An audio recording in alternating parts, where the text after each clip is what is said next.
Please sit down, please.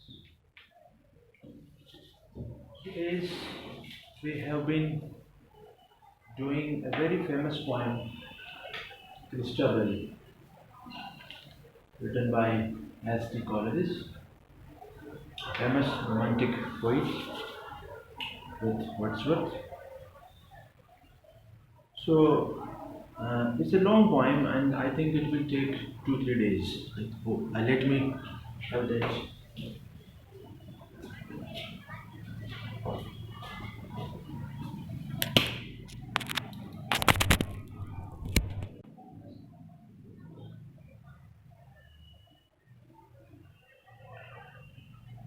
Yes. So finally, Christabel meets the beautiful damsel Geraldine in that dark wood, and when both the ladies have a sort of discussion with each other, and finally all the truth is revealed, all the mystery is revealed, that why the lady is in the wood, and finally looking to the resolution, looking to the conclusion of that discussion, Christabel offers or extends a hand of help and assistance to Geraldine, and Christabel, since she has been an innocent lady, a virtuous kind of lady, so she requires her not to have any sort of anxiety and fear, since she is in now safe hands. And since she herself, Christabel, comes from a noble family, from a civilized family, so she would be given all help on the part of her father, Sir Leoline, since Leoline has been a knight, a reputed person of that area, and with the help of his servants, he would try his best to send her at her residence and destination. So this is the meaning of these lines from line 104 to 110. Then Christabel stretched forth her hand and comforted fair Geraldine. So she gives all comfort. She gives all sort of solace that she is not supposed to worry now. O well, bright dame, may you command the service of Sir Leoline, and she promises to Geraldine that she has been now at the disposal of me and my father, Sir Leoline, will make the best efforts for her safety and security. The service of Sir Leoline and gladly our stout chivalry will he. Yes, Sir Leoline represents all chivalry, merit of a warrior. He holds all the attributes of hospitality. This is what are the basic attributes of hospitality? To extend a help of, to extend a hand, to extend help and assistance. A man who is in need. This is love and affection. This is mercy and compassion. And greatly our stout chivalry will he send forth and friend withal to guide and guard you safe and free. Yes, with the help of all our guards, with the help of all our servants, you will be sent back to your home and destination. So you are not supposed to have any weariness, have any anxiety. Home to your noble father's hall. So we shall make efforts. We shall make efforts so that you may reach safely. So she rose, and now we continue from these lines. She rose, and forth with steps they passed that strove to be and were not fast. So both the ladies rose from that place, and they started walking in a very soft way. Since Geraldine has been weak, since Geraldine has been very delicate, though delicate is Christabel also. So both the ladies rising from that particular place means they were under that oak tree. So they start their journey from the wood to the castle, and they all the two figures walk down slowly. Her gracious stars the lady blessed, and thus spake on sweet Christabel. So like this, in this way, Christabel speaks to Geraldine. All our household are now, Christabel now supplies information about her castle, about her situation at home, about her father, that her father, Sir Leoline, is sleeping fast. He is asleep at this particular point of time. So we have to be very careful while going to the castle. We are not supposed to make any noise. We shall not awaken him, since he is weak. He has many ailments. So we are not going to disturb him. So all these informations are given to Geraldine on the part of Christabel. So she requests rather, be careful while going to or while crossing the gates of the castle or while passing by the hall of Sir Leoline and while finally entering the separate bedroom which is for Christabel herself. So this is some required information given on the part of the host. Now Christabel is the host. And who is the guest? Geraldine is the guest. And thus spake on sweet Christabel, all our household are at rest. Christabel says that at this particular point of time, this is the time of night, this is midnight, so each and everyone is sleeping. This is the vivid description of nature. Vivid description of night. This is the vivid description of the home, particularly of the castle. And these descriptions make poetry lively, interesting, curious, and they make the audience and reader eager that what would happen now. And this is the spell of poetry, rather, this is the strength of poetry. Everything is expression in poetry. Poetry means expression. Expression. How do we express the scene, the setting, the characters, the particular situations, the particular phenomena? And the poets express these all things in such a minute way that they appear to be lively before the eyes of the readers and audience. An ordinary man, an ordinary reader, an ordinary student or a teacher cannot have that height of expression. But the poets are blessed. Poets are gifted figures. They can minutely, meticulously, in a very effective way, they can describe the things, the situations, the phenomena. And thus spake on sweet Christabel, all our household are at rest. The hall as silent as the cell. Yes, she says, this is silence prevailing in my hall, in my castle. Complete silence prevails at this particular part of time. Sir Leoline is weak in health and she does not hesitate in saying that my father, Sir Leoline, has been quite weak and ill. So we are not going to awaken him.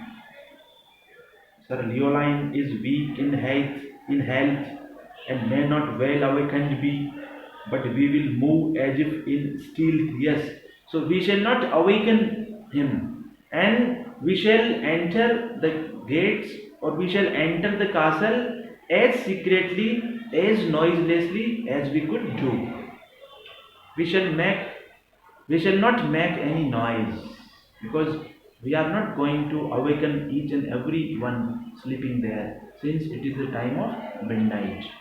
This is, you see, gradually. Now, the more we read the poem, the more we come to have a sort of horrible atmosphere. This is the time of night. The owls making sounds, the dogs barking, the sky bare. Christabel goes to the woods. This act in itself creates a sort of curiosity, because in the night, who goes to the woods? So maybe these people have been following their own rituals and traditions of religion. So Christabel goes to the woods in nights.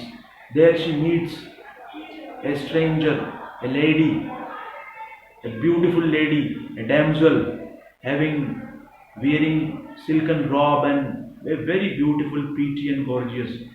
She has a sort of discussion with that lady, and both the lady come back to the castle, and again they have a sort of dialogue with each other, and all information of Christabel's castle is supplied to Geraldine. So, oh, you see, this is theatrical influences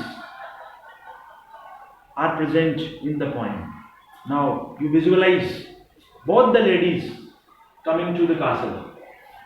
This is the main gate, and here it's a huge gate, and they open a small gate from this main gate. This is castle, the medieval castle. You see, in Europe, castles have their own place in history. Since as we in India, in Indian continent, we have a wide range of castles found here and there, far and wide. Even in Rajasthan, Rajasthan is famous for its world-class castles, but may not well awakened be. But we will move as if in stealth. You know, stealth is a particular behavior or act which is done secretly. This is the meaning of the stealth. Stealth. Behavior. You know, I think it is derived from the verb steal. Steal. And we will move as if. Is this continuing? Recording continues. And but we will move as if in stealth, and I beseech your courtesy this night to share your couch with me. This is important to note over here. Christabel says what to Geraldine? Since this is the time of midnight, and we both are not going to awaken each and everyone there, and even not a single one. So I request you to please share my bed tonight, so that no one could be disturbed, no one could be awakened. And this Geraldine wants.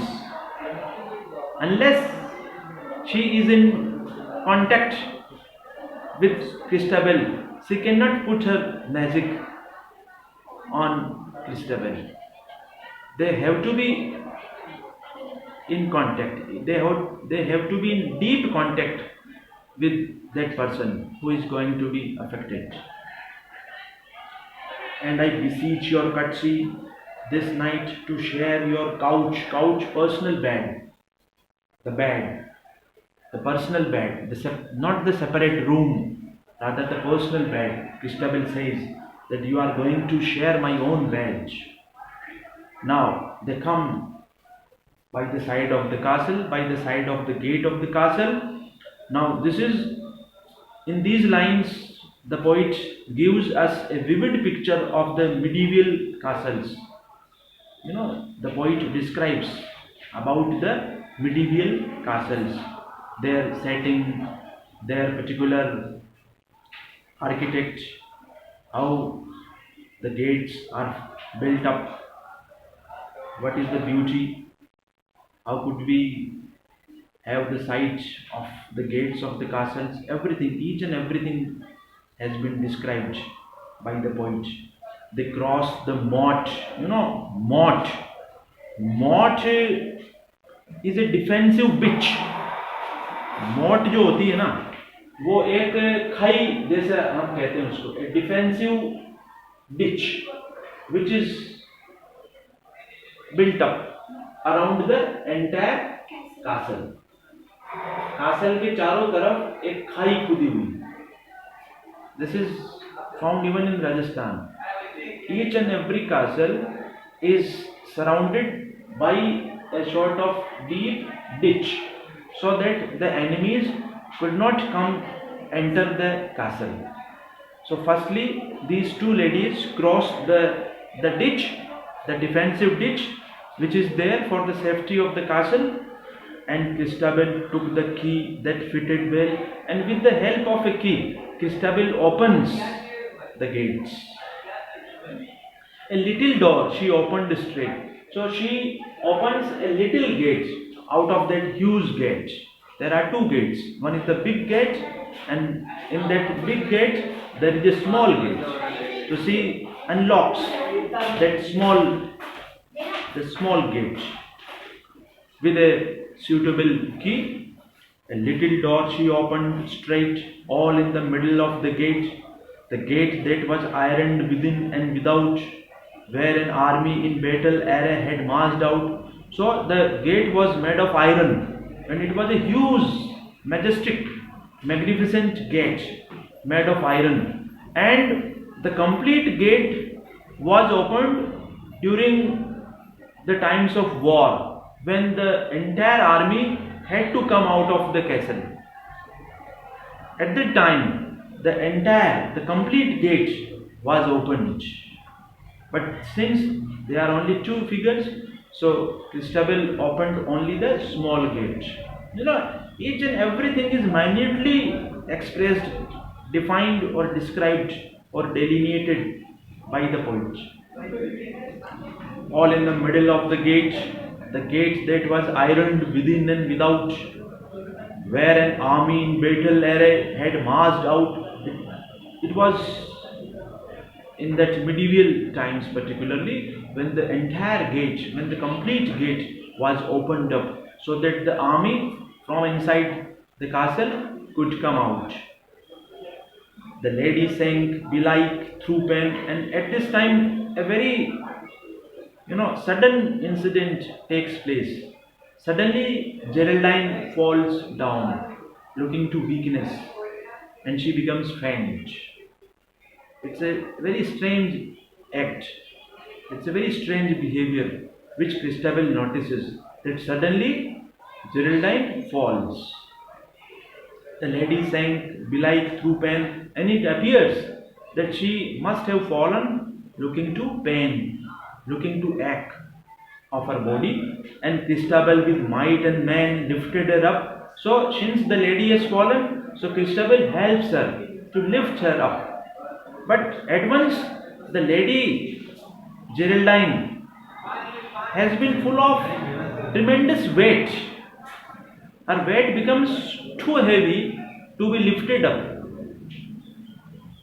She has been a thin lady, she has been a beautiful lady, but Christabel is not able to lift her up. Suddenly she becomes too heavy. Right? This is strange. The elements of horror, the elements of terror are being gradually introduced by the poet. Lifted her up a weary weight over the threshold of the gate. So she falls over the gates, by the side of the gates. Then the lady rose again and moved as she were not in pain. You see the rhyming. But the lady, Geraldine, rises herself as if she had no pain. This is strange. Christabel couldn't lift her, but she at once lifts herself up. She rises herself, and as if there was no pain. This is strange. All these things are noticed by Christabel. But since she is an innocent lady, so she does not she does not make any point out of all these things. She does not make any point. She does not come to any resolution, or she does not come to any resort that maybe she is not a human being, maybe she is not a lady like me.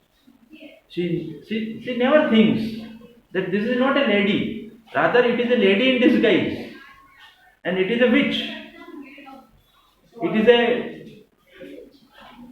It is a witch, right? And moved as she were not in pain, so free from danger, they crossed the court. So these two ladies cross the gates of the castle, and they both feel that now they are out of danger. Now they are out of that stress and anxiety. Now there is no point of, weariness, no danger. No, there is no alarming situation now because they have come back from that wood and they are near to their house. So free from danger, free from fear, they cross the court, right glad they were, and both the ladies are quite happy since it is not the wood, it's not the forest. They are going safely to the home, to the castle, to the respective castle, and Christabel devoutly cried to the lady by her side. So you see, this is the innocent character of Lady Christabel, rightly delineated by the poet Collins. An innocent human being, a religious human being, an honest mind, when he is out from the danger, when he is away from the clutch or from the grip of such alarming situation, then he, from the bottom of his heart, gives thanks to God, to the Mother Mary, to the Virgin Mary. This is innocence. This is what do we call it? The gratitude. Gratitude on the part of human beings. We must be thankful to God because finally it is God who saves us from such situations. Right? So, Christabel thanks God, thanks Mother Mary in a very, honest way, having deep sentiments. Out of all such deep sentiments, emotions, and feelings, having in her heart, she thanks God, the Mother Mary, that oh God, oh Mother Mary, because earlier, if you remember, when she was going at the back of the oak tree, she requested the Mother Mary to save her, to protect her from any danger if something goes wrong, if something goes unfair. So she thanks that safely they have been back to the castle. But since Christabel is innocent, Christabel is full of gratitudeness, Christabel is full of gratefulness, but Geraldine has not been, or she doesn't have that mindset. So she does not speak, she does not utter a single word. You see, we learners, or rather we, the students, are supposed to, and this is the question which comes in examination, draw a character sketch of Christabel. Draw a character sketch of Geraldine. So these are the relevant lines with which you can build up the character of Christabel as well as the character of Geraldine. Geraldine has been a wicked kind of lady. Geraldine has been a wretched. She represents evil. She represents sin. She represents, malignity. Malignity is found in the character of Geraldine. Rather, innocence, purity, and uprightness is found in the character of. Is continuing. So, free from danger, free from fear. You retain these lines in your mind. Free from danger, free from fear. They cross the board. Right glad they were, and Christabel devoutly cried. So she cries in a very honest way, with all her sentiments. She cries and gives thanks in a very open way, so that there may be a sense of honesty. Honesty could be felt. And Christabel devoutly cried to the lady by her side, praise be the Virgin all divine. Yes, she gives all her thanks to God, to Mother Mary, to the Virgin Mary. Virgin Mary, Mother Mary are the divine figures who are supposed to protect their children from any sort of danger. Everyone should be thankful to Mother. God, even God is best is found in the form of a mother figure. In many religions, in many scriptures, God is described as mother. Praise be the Virgin all divine, who hath rescued thee from thy distress, who hath rescued us from the moments of distress, helplessness, and hopelessness. Otherwise, human beings are helpless. It is only with the support, help, mercy on the part of God, human beings can rescue themselves. This is not the power of man, rather it is the power of God. As this is you have to read these things in the context of the poem. In the context of the poem. Otherwise, you cannot do justice with the content of the poem.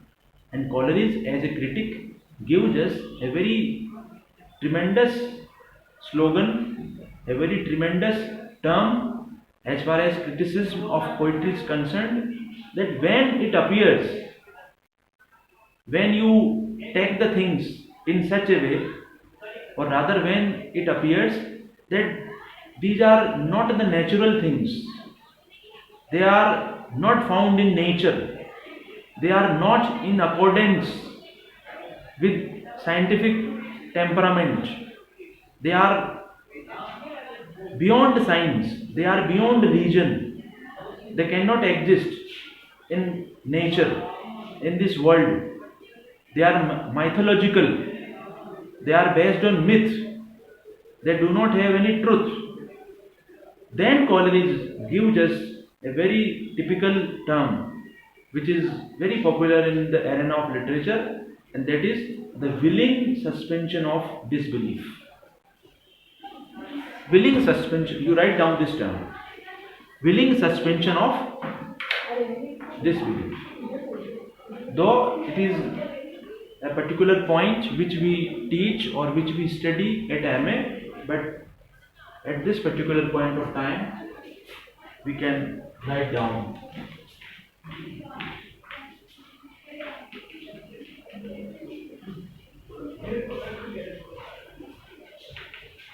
Willing suspension of disbelief. When there is a point when we human beings, because you see, human beings are driven by a sort of progressive thought.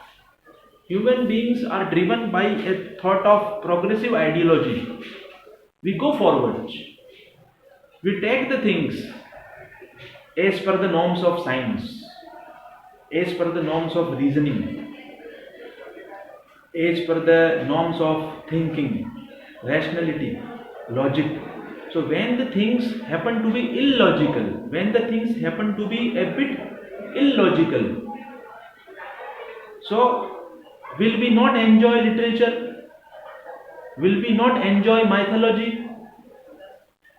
At that particular point of time, will we discard each and everything described in literature in the name of interest and curiosity? What will we do? Will we discard? So Coleridge warns us not to discard, not to reject the things as they are stated.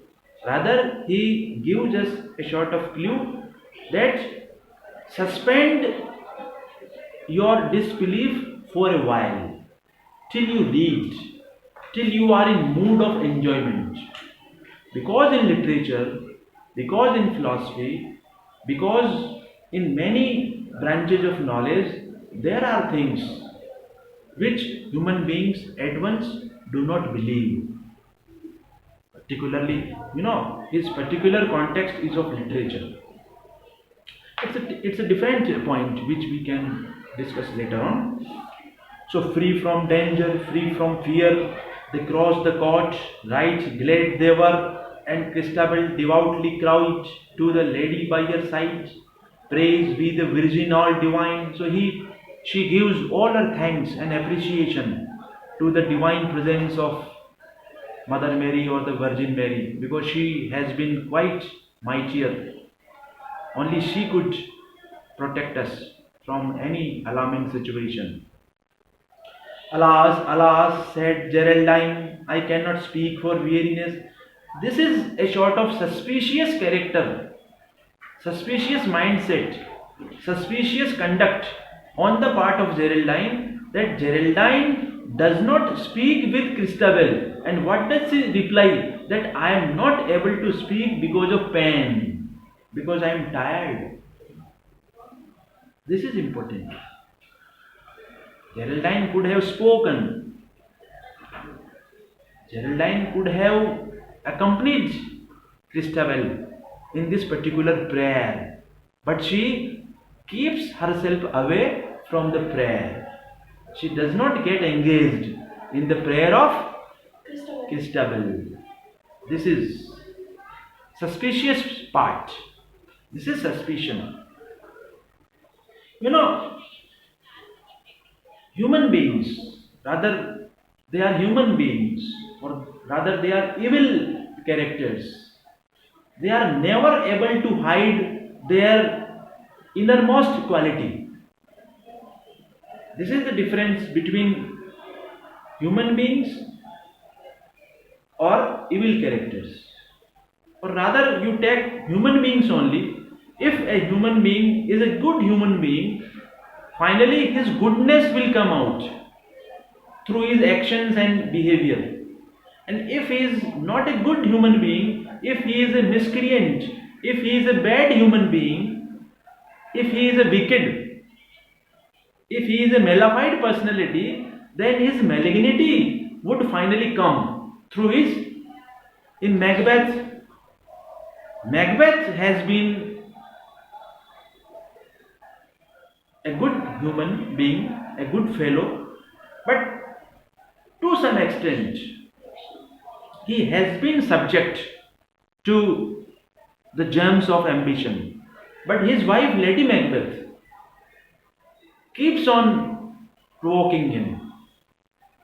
You see, when we read the plays, when we read the different stories, then we come across many characters, and each character represents one particular sentiment, one particular mindset, one particular inclination, and finally that inclination comes out.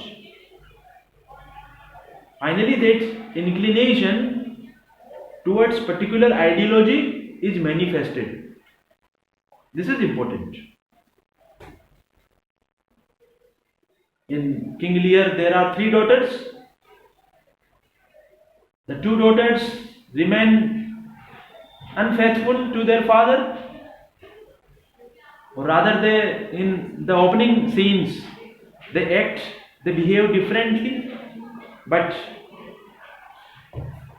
that honest girl child, what's her name? You don't, since Lear is not in your course. There are 3 daughters. We shall come to that play later on. But what I want to say, what I want to communicate, that the real character, the real inclination, we human beings are driven, are regulated, are controlled by our internal character. And that internal character is manifested. It comes out. If we are good, finally we get engaged in good actions, in fair actions. And if we are not good human beings, if we have some weaknesses, if we have some flaws, then that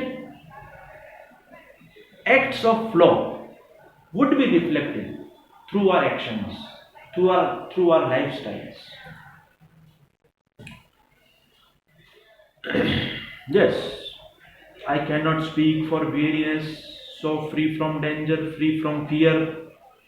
They crossed the court, right, glad they were outside her kennel, the mast. Now, at this particular point of time, one more unnatural thing is taking place. That the bitch, the mastiff bitch, which is supposed to sleep for the whole night, suddenly awakens. She rises up and she starts barking as if she has seen something unnatural. Otherwise, she keeps on sleeping. Why? Because Geraldine is not a human being. So, in these 3, 4, 5 lines, he says, the poet writes, outside her kennel, kennel means the place where Mastiff lives. The Mastiff old lay fast asleep in moonshine cold. So, this is the time of her sleep. But suddenly, she has awakened and she has started barking. The mastiff old did not awake, yet she an angry moan did make. And the poet says that it is not clear that who has made her angry. In anger, she has started barking, she has started making noise. And what can ail the mastiff bitch? What's her problem? Has she some sort of weakness, some ailment? What is that? It's a strange behavior on the part of Mastiff. Beneath the eye of Christabel, perhaps it is the owl's screech for what can ail the Mastiff bitch. So the poet gives us a clue. Maybe it is because of the sound of owls. The Mastiff is barking in the name of reaction. Maybe she has been reacting to the sounds of owls. Is it continuing? Outside her kennel, mastiff old. Now, now they pass the hall. The echo. Now they come. They have crossed the gates, and now they are near to the hall, near to their personal bedroom. They pass the hall. The echoes still pass as lightly as you will. Now they are moving in a very slow manner, but still their footsteps are echoing in the hall because it is complete silence. The footsteps are echoing. Echo sound. That echoes still pass as lightly as you will. So both are passing in a very light way, in a very slow way, but still footsteps are echoing. They are trying best not to make any noise. The brands were flat, the brands were dying, the burning pieces of fire. It is very chilly night, it is very cold night. So the brands means the fire which was burning at its place.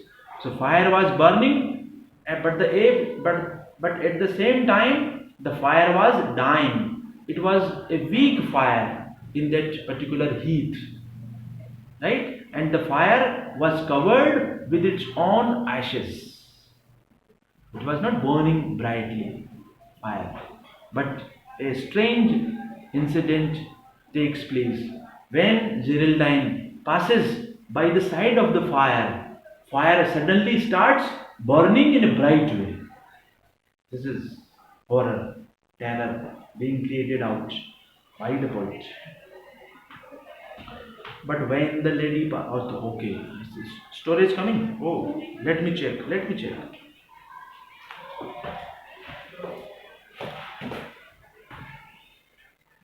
Okay. Okay, just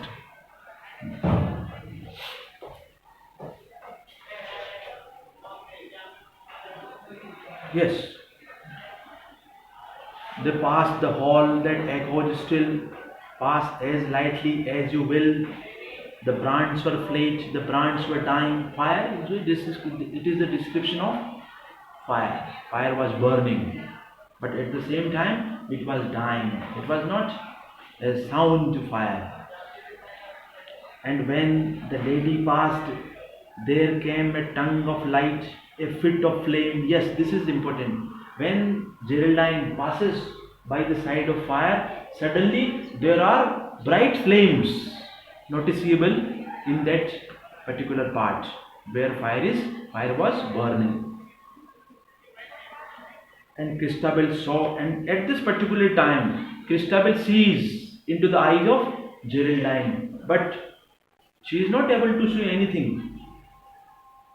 She looks into the eyes of Geraldine, but she has not been able to see anything in the eyes. This is important. And Christabel saw the lady's eye and nothing else, so thereby she sees nothing in the eyes of Geraldine, save the boss of the shield of Sir Leoline Toll. And suddenly, what does she see in that particular hall in which they are found right now? Suddenly, she sees the big shield of her father, which was hanging high over the wall. Shield, which hung in a murky old niche in the wall. So, it is a sort of hint given on the part of the poet that Christabel should be little aware. "O softly tread," said Christabel, "my father seldom sleeps well." So at this particular point of time, Christabel requests Geraldine, or rather she reminds Geraldine to be very noiseless, so that my father's sleep couldn't be disturbed, because he rarely sleeps well since he is in an old age and he remains ill also. So right now, okay, I think it's complete. Yes, let me